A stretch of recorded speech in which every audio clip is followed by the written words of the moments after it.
Hello. Hi Ed. Hey, How are what's up? you? I'm great. How are you? Good, thanks. Good. Excellent. Good. Thank you for chatting to me today. No problem. I'm sure everyone's going to be really interested to hear what you say. I hope so. But what I wanted to say first of all is just to let everyone know that we first contacted you through italki when I was looking Yes. for an Afrikaans tutor. Hmm. And what was obvious straight away was that you really love languages and that you Sure. really enjoy teaching as well, which makes Yeah, lessons really definitely. fun. So thank you. Hmm. And I want to talk about Afrikaans and about the methods that you've been using because I think it's Yeah. brilliant. But Okay. first of all, I wanted to know sort of your background story, how you got interested in languages and how you came Okay. to teach them. Sure. Okay. So I guess it all started in June of 2009. Around that time, South Africa was hosting the Confederations Cup, the FIFA Confederations Cup, which is held a year before the World Cup. Okay. So South Africa held the World Cup in 2010. And so a year before that, in June of 2009, it held the Confederations Cup, which is kind of like a test to see how well you would do during the World Cup, insofar as hosting it goes. Um, and I was interested in languages before that. I was thinking about learning a foreign language before that, maybe in 2008, because around that time, I guess I was around 18, 19 around at the time. And around that time, you just come out of school and you're very interested in the rest of the world. You want to travel. You want to kind of be a grown up, and part of that is learning another language and learning another culture and so on. So I was interested before that. But in June of 2009, suddenly there were all these foreigners in Johannesburg, and you would walk on the street and you would hear people speaking in different languages, and you would go to shopping malls and there'd be all these different languages floating around. So suddenly there was this influx of foreigners, and it really brought it into focus, the fact that I did want to learn another language. And so I guess that was kind of the genesis of my interest. And I wanted it, so initially I started with Japanese. Okay. That was the first language I started to study. And I started with Japanese because I wanted to take the most foreign language I could find, the language which I thought was most different from English, the country which was most alien when compared with South Africa, because I wanted something which was totally different, something completely new. And I guess for a while I was considering Chinese or Japanese, and then finally settled on Japanese. Um, and so I started around that time, but it was on and off in the beginning. It was very touch and go. I would study and then I wouldn't really know what I was doing. So I would stop after a few weeks and then the interest would peak again later on and I would start again. So for a few years, I would say 2 or 3 years, it was on off, and I didn't really make any kind of drastic progress. Um, and then at some point, I can't really remember exactly when, at some point I started to get very serious. I started to think, okay, now I've messed around for a while now, I know a few words, but now you get a sense of frustration after a while. If you've been doing something for 2 or 3 years and you can only do it at a basic level, you start to feel really frustrated. And I started to get very serious. So I was on the internet, I was Googling, resources and all kinds of things.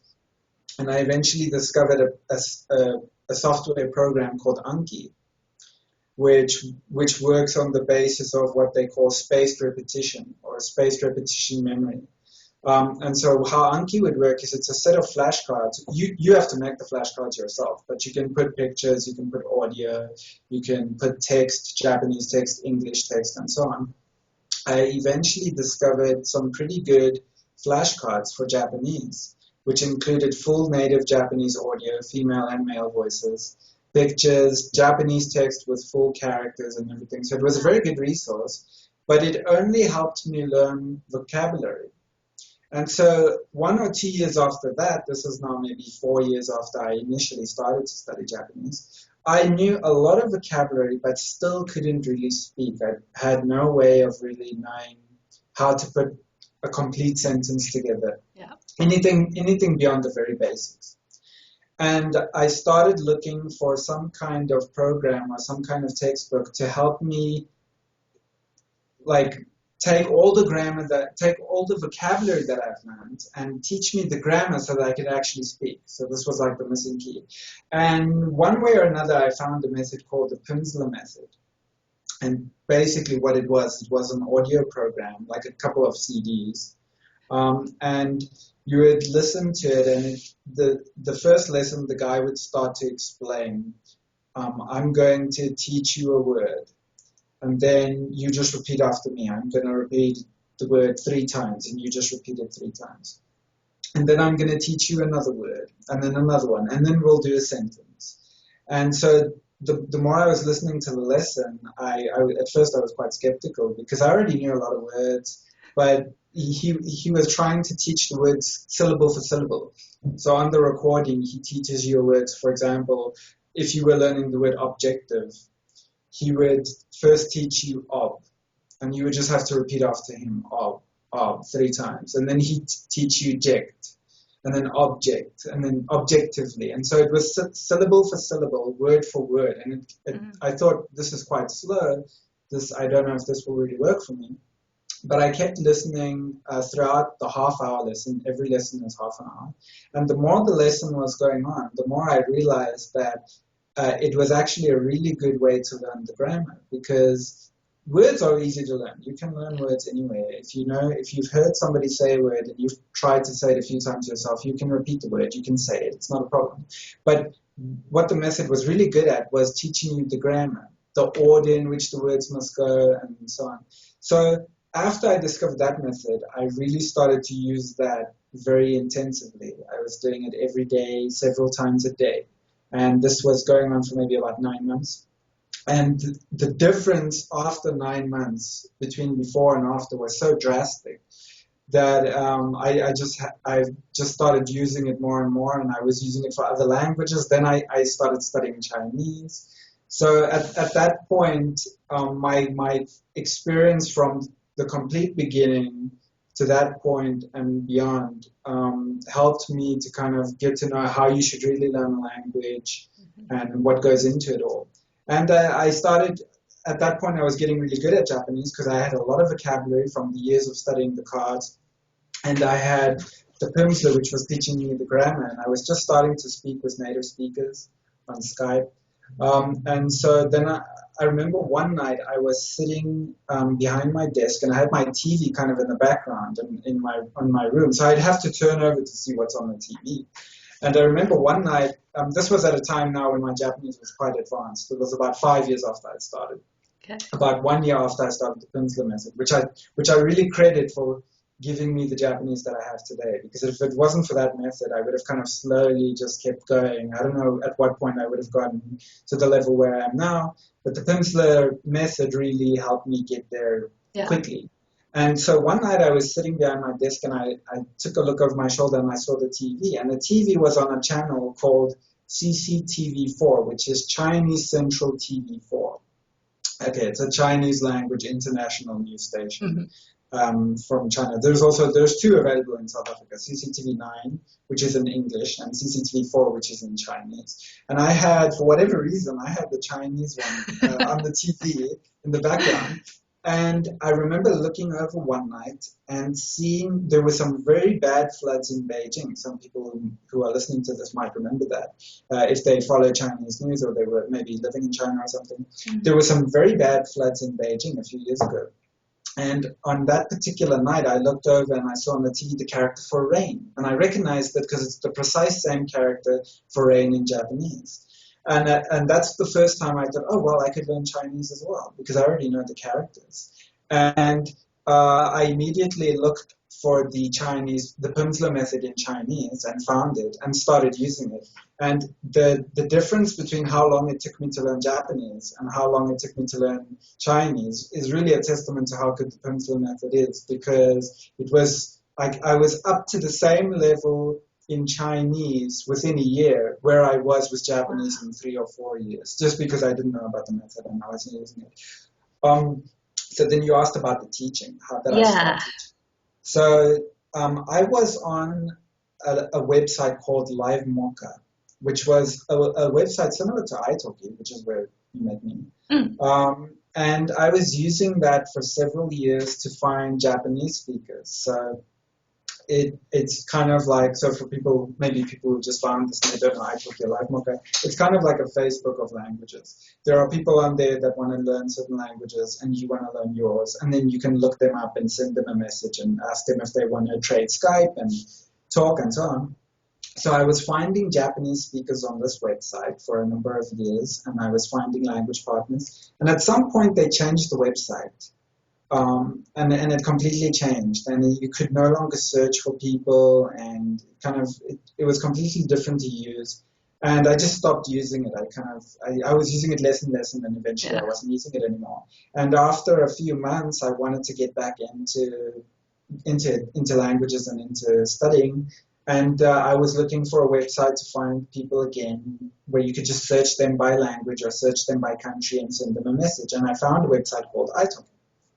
And I was using this website for 1 or 2 years before I realized that you could teach on this website and that there were no requirements. You just had to make a video. You had to speak in the languages you wanted to teach. Mm. And I thought, well, this is a really good way to improve my Japanese, because I've known for a long time that teaching is a really good way to actually solidify what you know. Yeah, it is. Yeah. And So I thought I'd give it a try. I submitted a video to YouTube, which had to be about 1 minute long. You have to give an introduction. You have to speak a little bit in the language. And so I just started teaching. Initially, it was slow. I think it took a full month before I had my first student.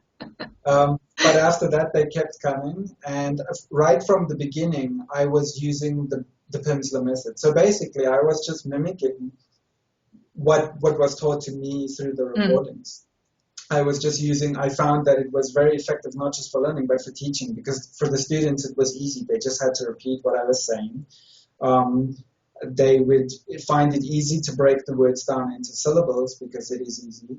Yeah. And I would try to teach them the grammar without really letting them know why they have to say something a certain way, rather just to have them know how something should be said and how it should sound, and what sounds correct and what sounds incorrect. Because even when you're speaking your own native language, you don't really know why certain words have to be in a certain order or why you have to use certain words. You just know, this is how I say this, and this is how I say that. And if you do know that, that's enough. Most people just want to talk. They don't care about the linguistic structure or the science behind it. They just want to communicate. And so I think it's a great method for that, for teaching people how to communicate. And I think so far it's been very successful. I haven't had a student that hasn't liked it. I tend to think it works for everybody. So yeah, that's how it all got started, and that's how I got it. Yeah, I love the method. I think it's great, because it's really effective. It's brilliant. I mean, I find when I learn languages, it's always the grammar that trips me up, and I'll spend hours looking at a book, and then it just, it's nice to learn it in the way that the method does it, because it becomes really natural. Then it becomes instinctive, and you just know, like when you learn your native tongue, you just know. Right, and one of the things about it is the fact that it's not really a mental thing, it's more kind of a physical thing. And what I mean by that is your throat and your mouth is kind of doing all the work, because you're repeating the words and you're saying them. And then what happens is you get this muscle memory where your mouth and your throat learns the complete shape of every word and every sentence, and it kind of just naturally wants to kind of let it out after a while. You don't really even have to think. Sometimes you can say a sentence without really knowing what you're saying. And that's really good, because it's making it completely second nature. So that's one of the aspects about the method that's really good. If there is one problem with the method, and it's not really a problem, but it's something that I have found, is that it makes you sound so good that when you speak with somebody who is actually a native speaker, without telling them your whole story, I'm just a beginner or something, if you just start to speak with them, they'll often assume that you're much better than you actually are. So that's one of the problems with the method, is it can really make you sound very native, because you get the very accurate pronunciation right from the beginning. Yeah. And when you then use that, people who speak with you think, oh, he speaks brilliant Chinese. And then they want to talk to you, and they start talking, and you have to kind of let them know, hold on, I just know a little bit. But other than that, it's a great method. It really is. No, I really like it. I find after my lessons, I'll write down the words that we've learnt and then I'll look at them for a bit and then I'll go about my day and I can be doing anything. I'll be washing up later on and a word will pop in my head for no reason whatsoever. That definitely. word will just pop into my head and I think it's brilliant. And then it tends to stick. Sometimes I have to go back and look at my list again, but it does tend to stick. Yeah, with different students, some words students take up right away and they never forget them, even after hearing them once and only once. And some words, even very basic and easy to pronounce words, take a long time to remember, 6 weeks or 8 weeks, and they'll do it again and again, and they just can't remember it. But after a while, they do remember everything. The funny thing is, it's actually the more basic words, the easier words, which are more often forgotten, because the words which stand out, which are kind of unique, you tend to remember more easily, whereas the everyday words which you hear all the time, the fact that there are so many of them also adds to this, just makes it that much harder to remember. But I have not found any method which is as effective as this one. And it's easy because it doesn't really take that much work. No. Yeah, you don't have any mental work or anything like that. It is really easy.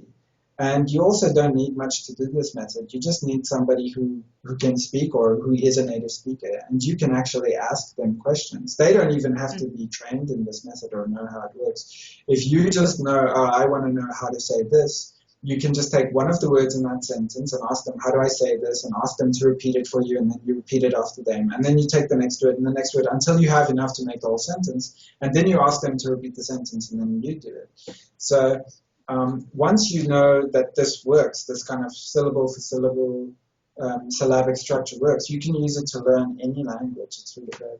I was going to say, does it work for any language?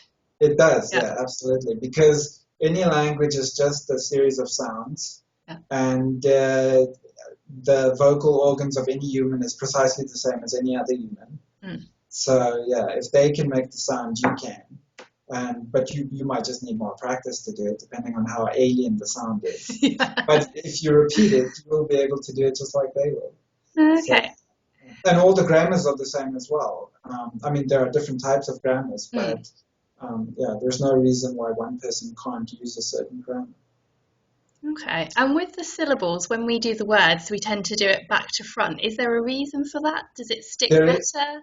There is. I believe the reason is because your mind tends to focus on the first sound that it hears. Yeah. So when you hear a certain word, the first initial syllable or the initial two syllables will be what your brain kind of registers and takes up. And then when you want to repeat the word several minutes later, your brain is already starting to forget things after about 2 minutes, sometimes even quicker than that. It might even forget it immediately. It tends to remember the initial sound and nothing after that. So when you start to repeat words from back to front, repeating the last syllable first, and then the one after that, and then the first one, then you have an easier time remembering everything. You might still forget some of it, but in general, your brain will have an easier time remembering the sound or a close approximation of the sound of the full word, as opposed to just the initial sound of it. So, but really it doesn't matter. If you repeat it front to back or back to front or even starting in the middle, as long as you repeat the full word, you will learn either way. It's just a question of one maybe being a little bit easier than the other. But the key thing is that you hear the whole word and can pronounce the whole word. But that is made easier, obviously, by first learning one sound and then the next sound and then the final sound and then doing the whole word, as opposed to just doing the whole word initially. Yeah. Because words also tend to sound different when you hear the full word as opposed to first hearing it broken down. Yeah.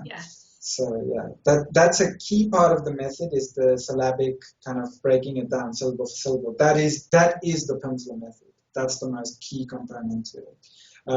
And then it's kind of like when you're making a sentence, you need one word and then the next word.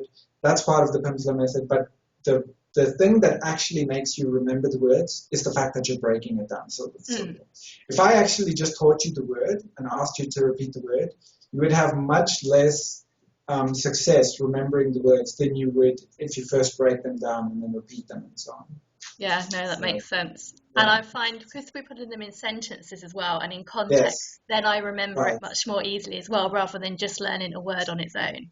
Right, that's another key component is the context, the fact that it's meaningful. Because if you just learn a sound, if I just give you a sound right now, which you haven't heard before, that's very abstract, and there's no way for your brain to have to remember that. Your brain wants to throw that away immediately. It doesn't think that's valuable.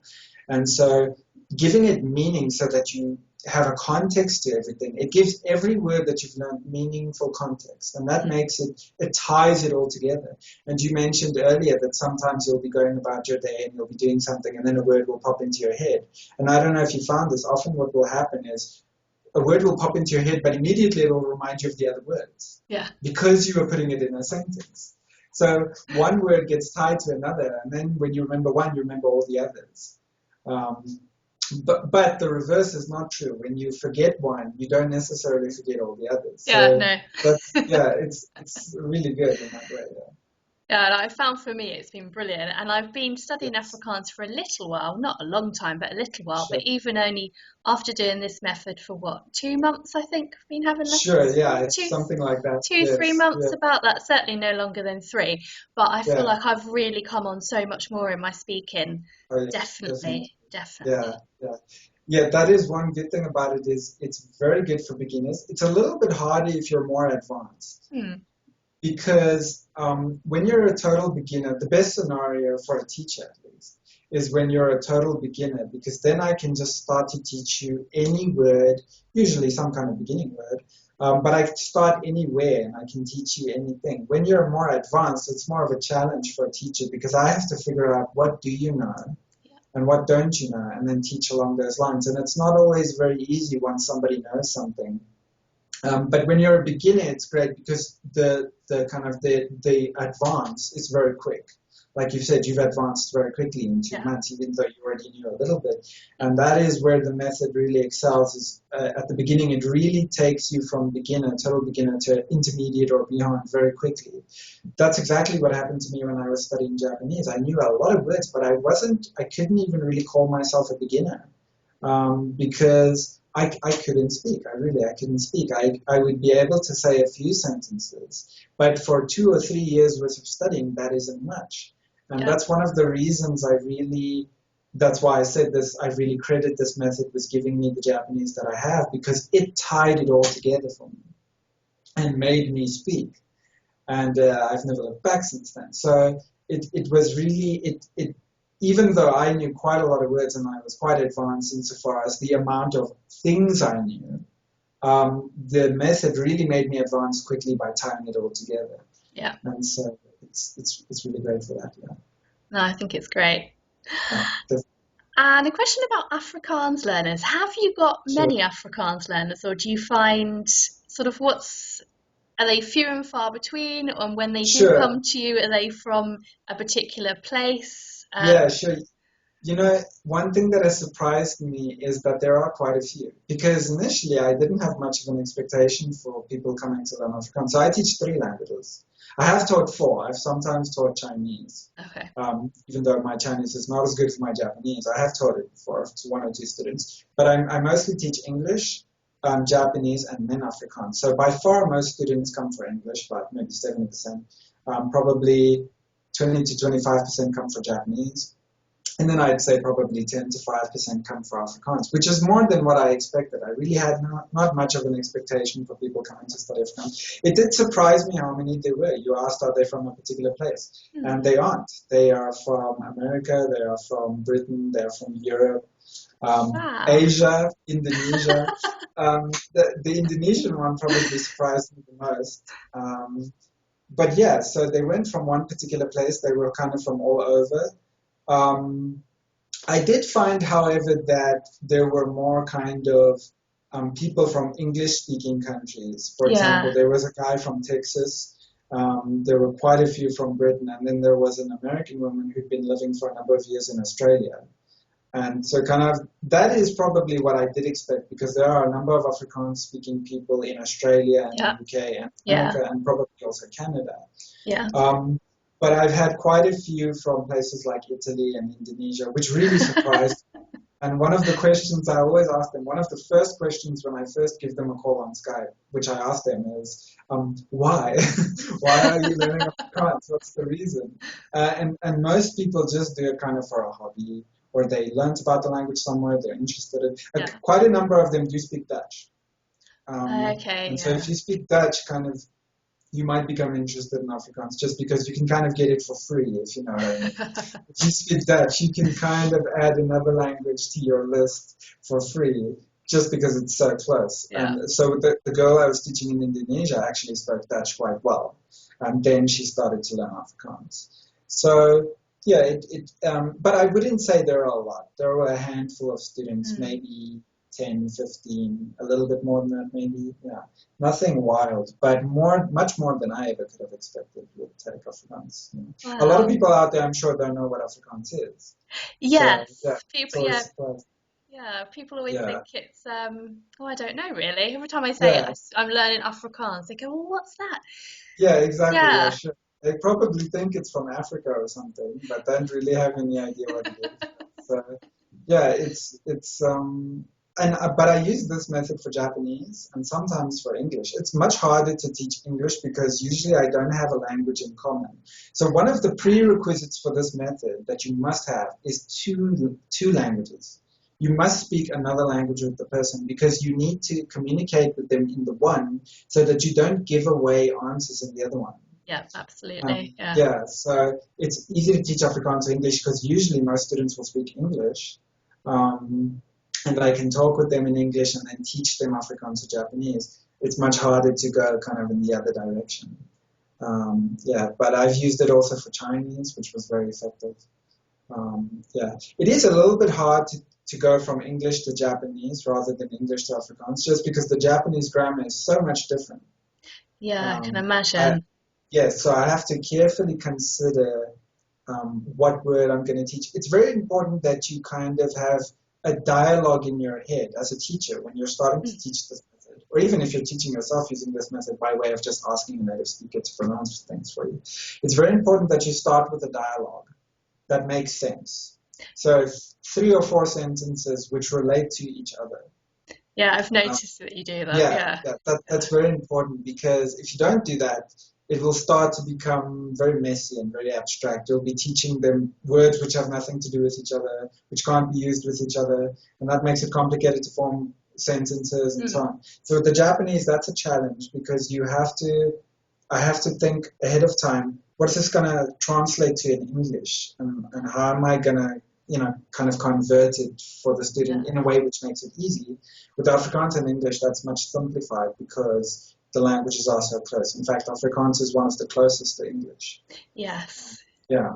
And do you find when people learn Afrikaans, do you find that there's a certain type of people that find it easier? Like if your mother tongue's English, do you find it easier than, say, if your mother tongue's Russian or something? Sure. Well, it's hard to tell just because I haven't had that many students. And most of them have been from English-speaking countries where they are native English speakers. For the Italian guy that I was teaching, he didn't appear to have any more difficulty than anybody else. I guess because his English is quite good and he can understand everything I'm saying in English. And the girl from Indonesia, likewise, spoke very good English, and then on top of that spoke very good Dutch. Mm-hmm. So the Afrikaans was even less trouble for her because kind of she knew all of the vocabulary already and everything. So I guess if I had more students, it would be easier to kind of compare them and see. But I've had too few to really kind of draw any conclusions about that. But with the Japanese, I have taught Japanese using this method, and I can't say it's especially hard for people who are English speakers to learn Japanese either, because even though it's very different and the grammar is very different, this method doesn't require a lot of work for any language. If I teach you the word for bus and you've repeated it a few times, you are going to remember it. And if I give you a certain structure or a certain sentence, which means I ride the bus, no matter how different it is from English, once you've practiced that a few times and you've kind of gone through a couple of cycles and you remember it, you will remember it as that whole phrase, not necessarily break it down into its grammatical components. Yeah. And then at that point, it becomes much easier to learn because you're no longer focusing on kind of what does this little piece of grammar mean? You're getting the big picture at that point. So this method really focuses on the big picture and how to speak, how something should sound, the whole sentence. And I think that makes it much easier for people to learn even very complicated grammars like the Japanese grammar. Yeah, I think so. I mean, I'm learning Afrikaans and French at the moment, and I found the French grammar is a bit of a nightmare. Sure. So it's interesting to hear if it works with languages that have the complicated grammar as well, because I thought, maybe have you tried the French Peninsula? No, I'd be quite interested to try that. You should give it a try. There is one. I think it's one of the most popular ones out there because if you actually, so the Pendulum Method is actually, they actually sell it as a course. It was invented by a guy called Paul Peninsula, which was some kind of linguistic academic, and they sell these courses.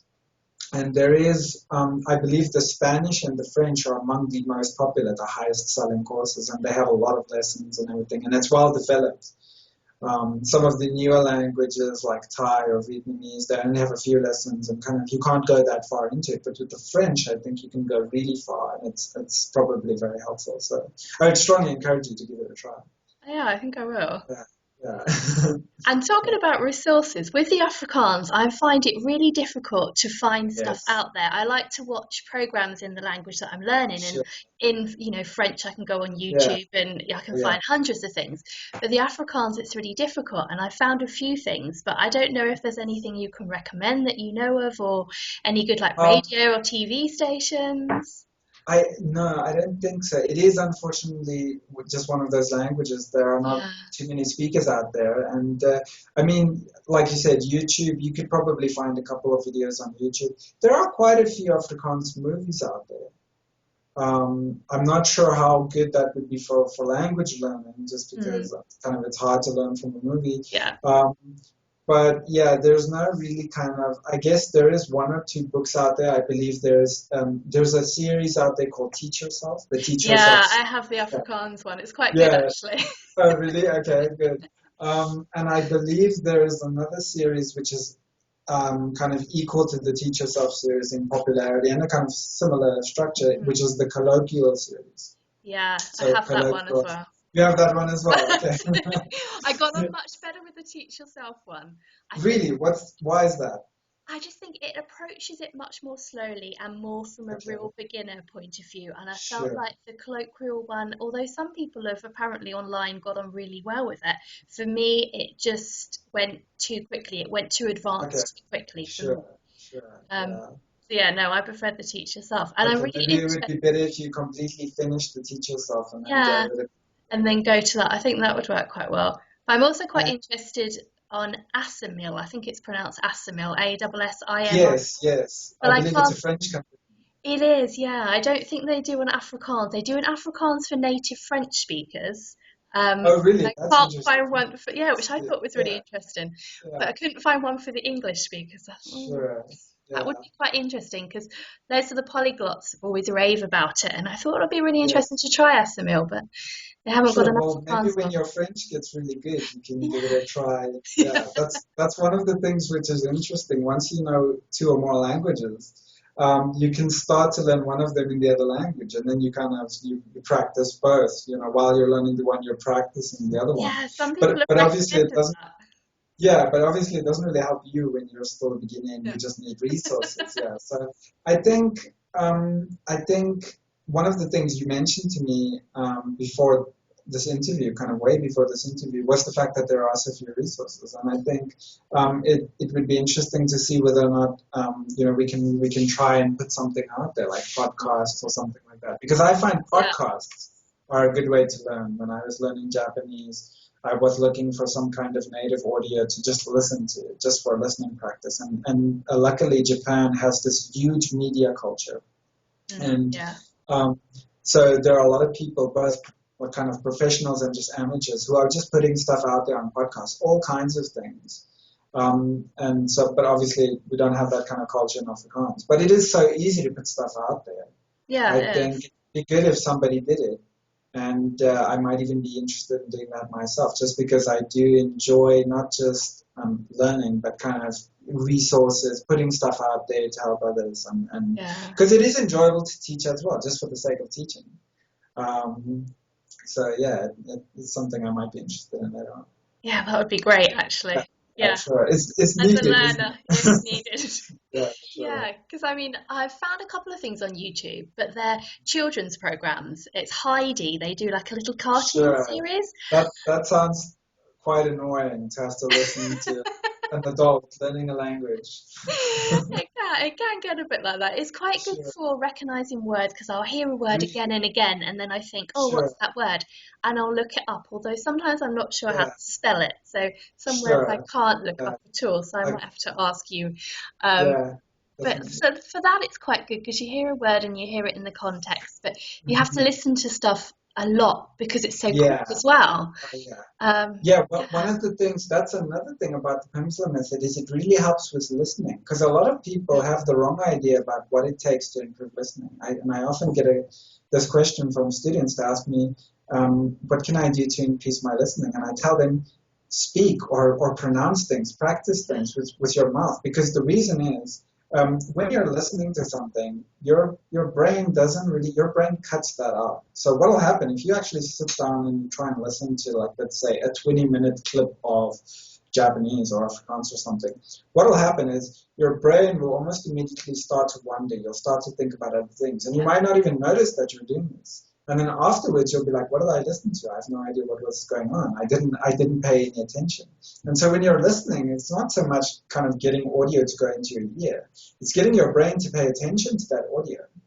And so what it turns out, your ear doesn't actually latch on to the frequency of a certain sound unless you yourself can produce that sound. So unless you can actually pronounce a word and actually produce the accurate sound and everything, and know what it means, of course, you can't really hear it even when you're listening for it. It'll just kind of go over you. Yeah. And so what's good about the Pendulum Method is you're pronouncing it and saying it and producing it. And once your brain recognizes that it itself can produce that sound, then it starts actually listening for that frequency, and that'll catch that frequency when it hears it. And you'll be like, oh, I know that word because I can say that word. Actually, that's happened.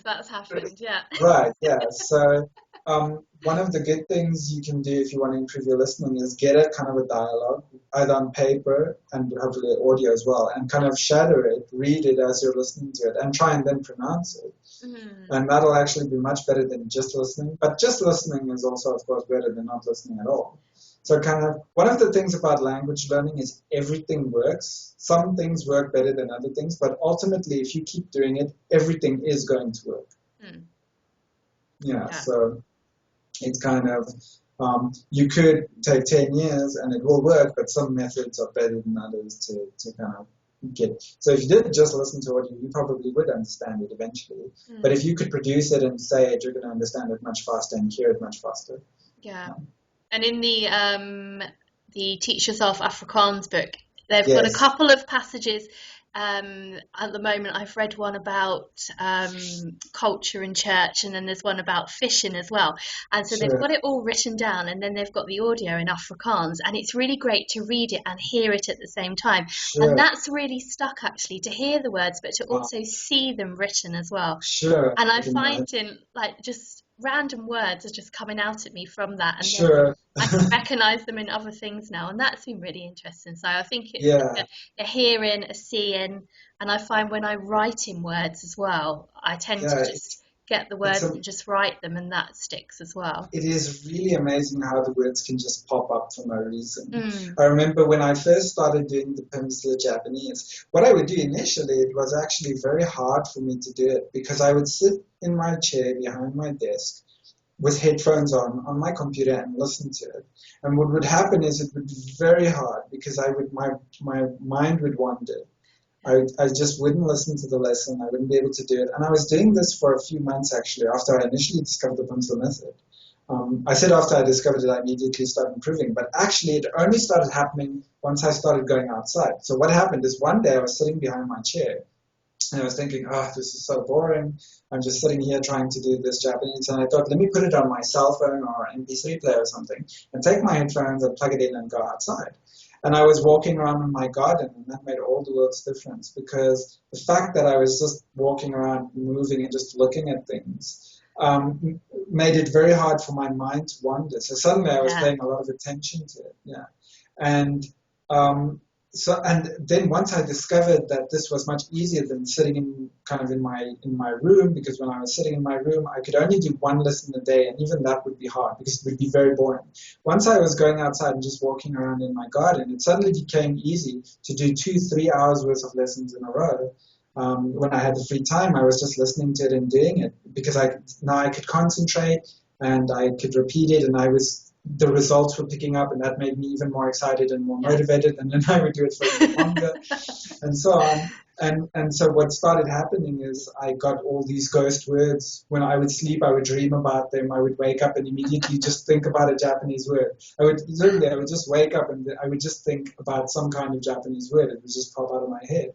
And so this kind of ghost thing which happens, it's really fascinating. I've had that happen. Yeah. And I guess it happens when you're repeating words all the time, repeating sentences all the time. Your throat and your mouth get so used to that shape, and your mind gets so used to the sound and the meaning that it'll just think of it for no reason. Yeah. And of course, once you're doing that, it becomes very easy to actually hold a conversation, because what happens when you think about yourself holding a conversation in your own language, what happens is your mind kind of precedes your actual physical talking by kind of a couple of sentences sometimes. I already know kind of what I'm going to be saying to you within the next 20 seconds. I'm thinking of the words so quickly that they're coming out of my mouth so smoothly because they're lined up. They're kind of, I'm thinking about them and they're coming out as I'm thinking about them. And this kind of what I call ghosting, this is really good for that when you're learning a language, because you're thinking about words sometimes, but it's not just going to be random sometimes. When you actually need them, they're going to come immediately. Yeah. And so that's I found that very helpful when I was actually speaking Japanese. I found I could speak quicker and quicker because my brain was so used to all these words I was hearing and could produce them so quickly. And then, of course, because I was used to repeating them, my mouth was completely comfortable pronouncing them, that they would just fly out, and I would end up sounding so natural. And I would get amazed by myself. I would speak, and while I'm talking with people, I'm thinking, I'm actually speaking Japanese at this speed, and they're understanding me, and it was great. And the more excited you get about it, the more motivated you are, and the deeper you want to go. Yeah. And so it really gets you to a point where you can actually speak, and speak not translating kind of phrases which you've learned, but actually speaking. In Japanese now, at this point, it's very rare for me to actually even know what I'm saying in English. I don't do that translation thing anymore. Yeah. The Japanese words come by themselves, and sometimes I have to stretch my brain to really remember what the English translation even is, because I've forgotten it. I just think about the Japanese word. And I do think if you keep doing this method, that eventually is the end result. The end result is you speaking in whatever language you're learning, without necessarily knowing even what the English translation is, without having to think about it. Yeah, so you're thinking in the language that you're talking in. You're thinking in the language that you're talking in, and it's hard for you, literally hard, to remember what the English is. Sometimes I know a Japanese word, and I'm like, what is this in English again? Yeah. I'm having to come up with it. Yeah. I have a very interesting student from Brazil. He lives in Tokyo, so he's living in Japan, and he studied Japanese for a long time, and he takes lessons from me for English, just practice. His English is good, so he needs to speak in English, but sometimes he doesn't remember a word in English, and then he asks me in Japanese, what's this word? He gives me the Japanese word, and I can, of course, give it to him and say, oh, that's that in English, but occasionally he does that to me, and I can't remember the English word. So he gives me a Japanese word, and I'm like, oh, I'll have to think for a bit to remember what this is in English, which is very interesting.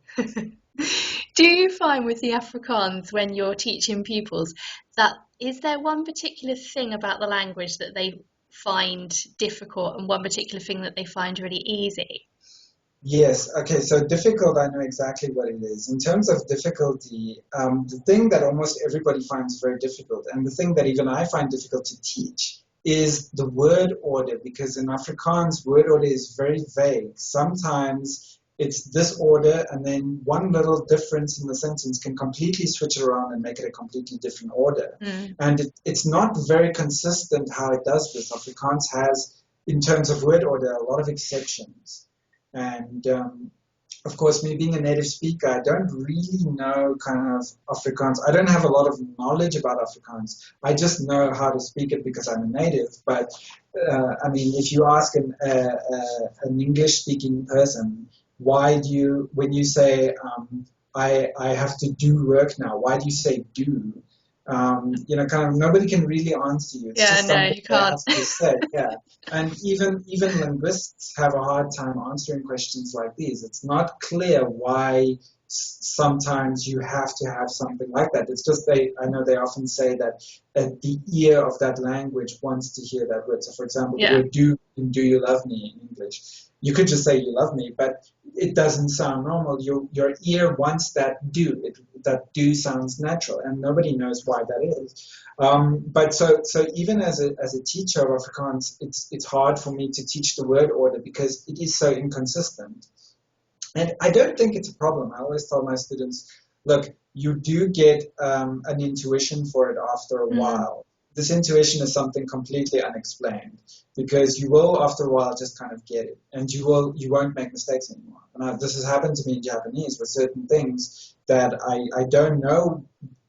There's no rule or anything that I know that I should use this rather than that, and yet I never get it wrong because I've gotten to the point where my brain just knows, it just has that intuition. Yeah. So with Afrikaans, that does happen after a while, I think. It takes a long time because it is such a kind of a messy thing, the structure and the word order. Does the structure does the structure come from German, or is it its own thing? I don't know. I don't speak any German, but it is very closely linked to Dutch and German and English. So the Germanic group, it shares a lot of vocabulary with English, but not that much grammar. And of course, the word order comes from the grammar. So I guess it is more something which comes from the German side of things or Dutch side of things than it does English.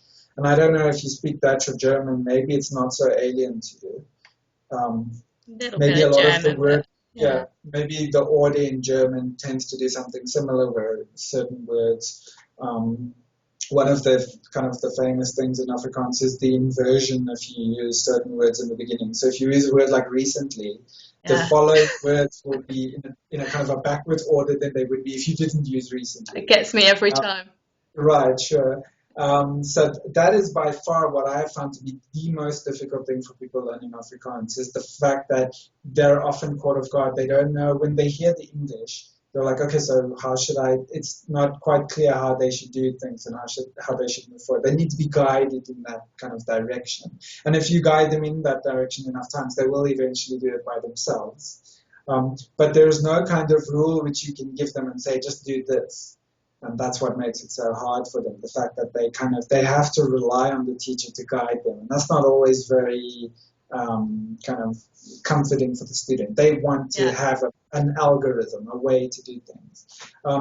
Easy, in terms of easy, I guess the words, if you're an English speaker, the words are pretty close to English. Yeah. So, for example, the word for car in Afrikaans is kar, which is almost exactly the same. It's just a difference in kind of how you pronounce the CK sound. For people, I guess for English speakers, there are some hard pronunciations like the hard G, kind of the throaty sound, but I've never found it to really be a problem because, like I said, one set of vocal organs is precisely the same as another set from any person anywhere in the world. So there is no person in the world who can't make that sound, even if they've never made it in their whole life. You just have to do it in front of them, and it's the most amazing thing. They can repeat it right there in front of you, even if they've never done it. So somehow you just know how to mimic sounds from other people. I find that probably the most amazing linguistic fact out there is the fact that you can, if you just stand in front of somebody and make any sound, they will be able to replicate that sound. They might not do it 100% accurately the first time, but they'll be able to more or less get the precise sound. And I don't know how they do this, if it's just observation of the lips or something like that, but anybody can make that sound. So sound is not a problem and pronunciation is not a problem. Grammar, especially things like vague word order, can definitely be a problem. Okay. But it's not as bad as Japanese, which is a completely different grammar. Yeah. Oh, well, I don't want to take up too much more of your time because Sure. I'm guessing you've probably got loads of other lessons to do today. I know you're Actually, busy today I'm quite open, but yeah, it's going to be interesting. One last question though. Sure. What is your favourite Afrikaans word? Probably the word for hobby. Mine too. Right, sure. Which is a very strange word. Stokperdjie, which means stick horse or little horse. So perdjie means little horse. And so I guess in English, naturally, you would say that's little stick horse. Yeah. Which just means hobby. I have no idea how it came to mean hobby. But it is a very funny word, and people always laugh at it, and they're always very surprised that there are words like that in Afrikaans. Afrikaans words are very literal. Yes. So English is less literal than Afrikaans. So in Afrikaans, you have a lot of words, like, for example, giraffe in Afrikaans is kameelperd, which is camel horse. So if you look at a giraffe, it kind of looks like a horse, but it's also more like a camel than a horse. So it's a camel horse, I guess. Yeah, so, but yes, Stokperdjie is my favorite just because it's so funny and weird. It's definitely a fun language. It's got a lot of fun words. And like I you think say, so, it's very yeah. literal. Strange and fun. Yeah, definitely. Yeah. Well, thank you so much. It's been really Thanks so interesting. much. Yeah, I enjoyed it a lot. Yeah. Yes. So and if anybody wanted to take any lessons with you in Chinese, Japanese, English, or Afrikaans, how's the best way for them to contact you? Well, if you go to italki.com/Edo Sensei, so that's EDO, SENSEI, Sensei is a Japanese word for teacher. If you go to italki.com/Edo Sensei, that's my profile, and then you can just send me a message on there. Okay, brilliant. And is there anything else you'd like to say before we go? No, that's it. I'd just like to thank you. That's great. It was a lot of fun. Lovely. Thank you. See you soon. Thanks. See you soon. Bye-bye. Bye.